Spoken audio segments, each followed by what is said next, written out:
reading at Open Books is special, obviously, but it always feels particularly special when we get to host readings like this one, which is a celebration of both great poetry and the great friendships that poetry often makes possible.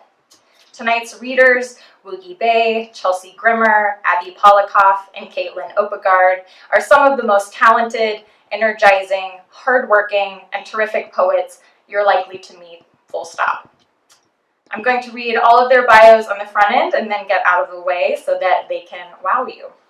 Abi Pollokoff is a Seattle-based writer and book artist with work published in Cutbank, Poetry Northwest, The Spectacle, and Black Warrior Review, among many other journals. She has been the poet in residence for the Seattle Review of Books and the Alice Art Gallery. A former reader for the Seattle Review and editor-in-chief of the Tulane Review, she is currently the events manager for Open Books, a poem emporium. Pause for applause. She's also currently the managing editor for Poetry Northwest Editions and a content director in visual communications. She holds an MFA from the University of Washington. With all of these poems, does anybody need to stretch for a second? We've been doing this for a while. If you need to, take a second. Cool.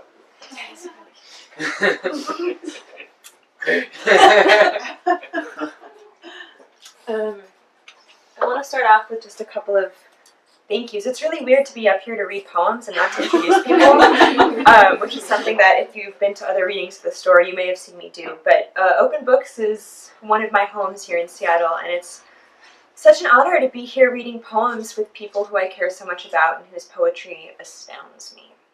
So with that, I hope I will just contribute to that space. It's an honor. Thank you, everyone. Thank you all for being here. I'm gonna read some poems. I don't really chat much in between them, but if you need a break, just raise your hand and I'll do a spiel.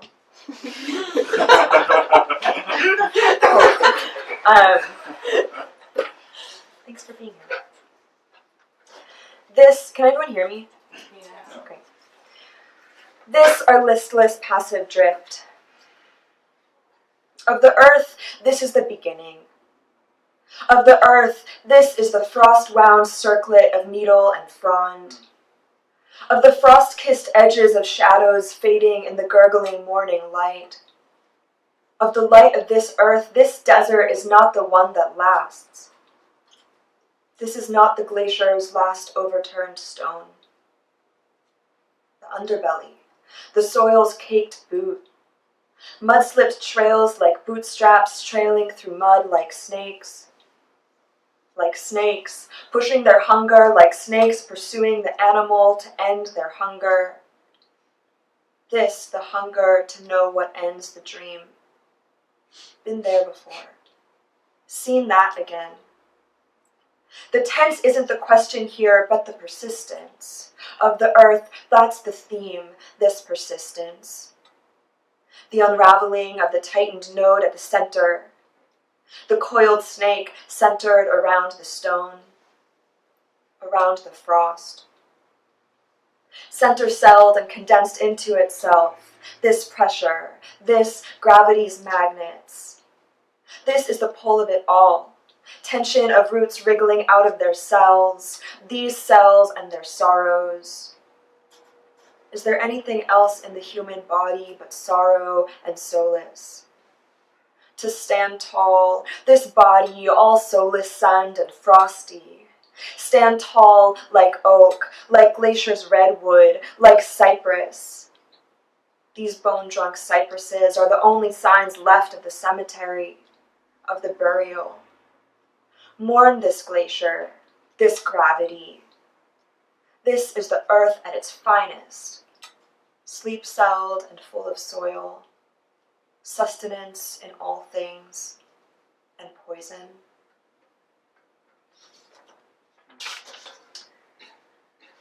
To forest is to hide a woman. I have this body and they tell me it is. It is the body of a woman, they tell me. It is the body of woman, but they do not tell me how to woman. They tell me how do you do? How do you, woman, or you? How do I? I swarm myself to be a body, to become. A woman I am, leeching woman, lisping and claiming a name for which I do not ask to woman, I do not want to quiver, I want to know what my insides are, I want to know what is a woman. Among these bodies I am one woman am.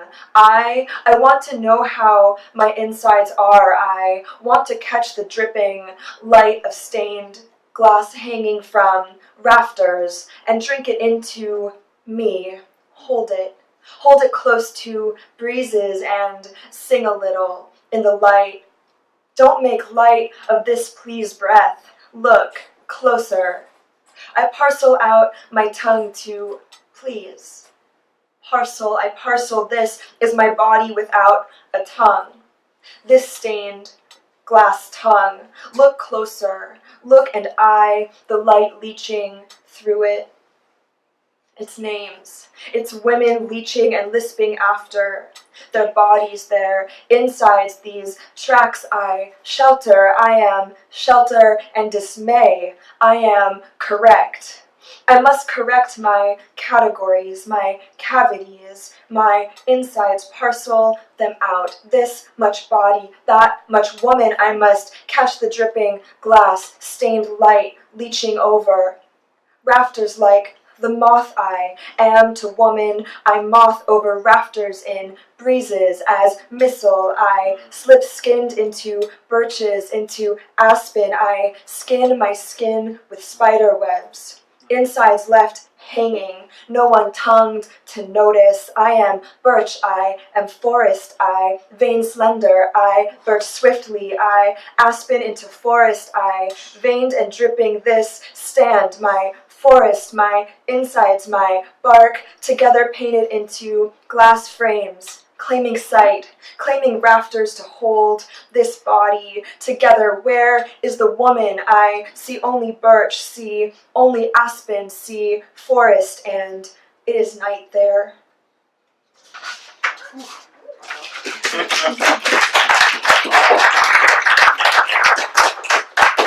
Thank you. I walk in the woods. A scar-stitched birch and its lilies taken to the roots and the moon and 2-foot trails. The night knows nothing of the slip of its bark, all day curled and dreaming. And in Canopy's throat where we're walking, how much time will it take? How many acorns stepped into moss to abandon day's sleeping ghosts? To abandon aspen to the acorns, to the day-drenched lilies. The woods here shiver into their limbs. We shiver into the shape of birch trees rubbing off their peels as if it were hard to unskin the self. As if birches didn't strip down to their wrists. The moon skims the mane of the woods and waits to rub its beckoned neck, and we are half unbreeched of our knees, and we are half numbed, and the acorns, how many, undermossed and shivering. And trailing, we tighten our teeth into what shadows these underbellies. This circling silence below the birch-based lilies, below the moss and the aspen, silent as we stop pretending to lead the way into ourselves and into other people.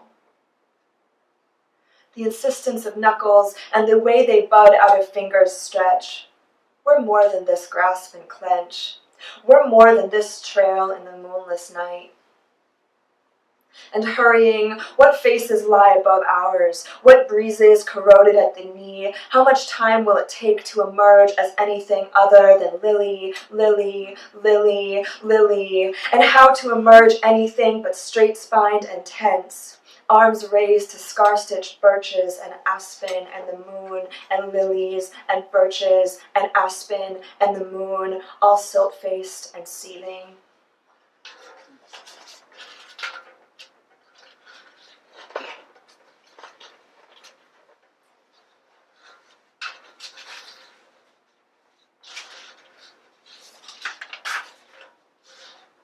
lilies and these eroded.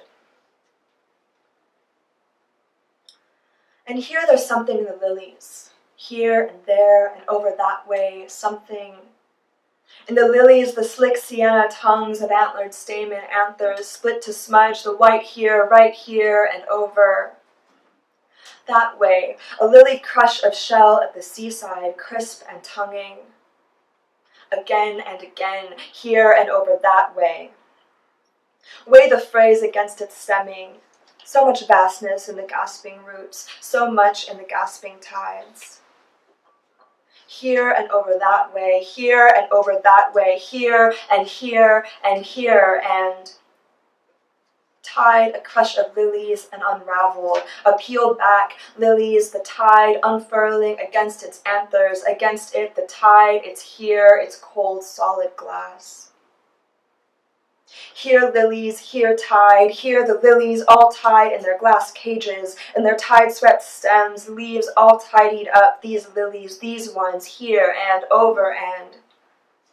Here the tide's colicky terror, that at some point lilies, that at some point the body, that the body here and over that way, it's all lilies in the tide. That at some point the body ends and stops beginning and stops ending. That at some point it's all lilies. And what does that make of any preposterous, ecstatic love before the body of water, before the body of lilies? Here lilies, here tide, and over that way.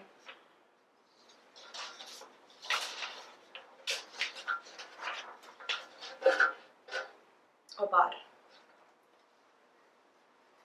To walk next to a river, I am listening.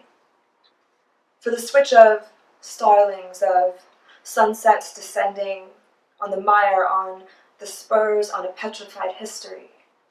Dark, the cypress dark, the sight of the tree that bends to hold the river. I am walking next to river mists.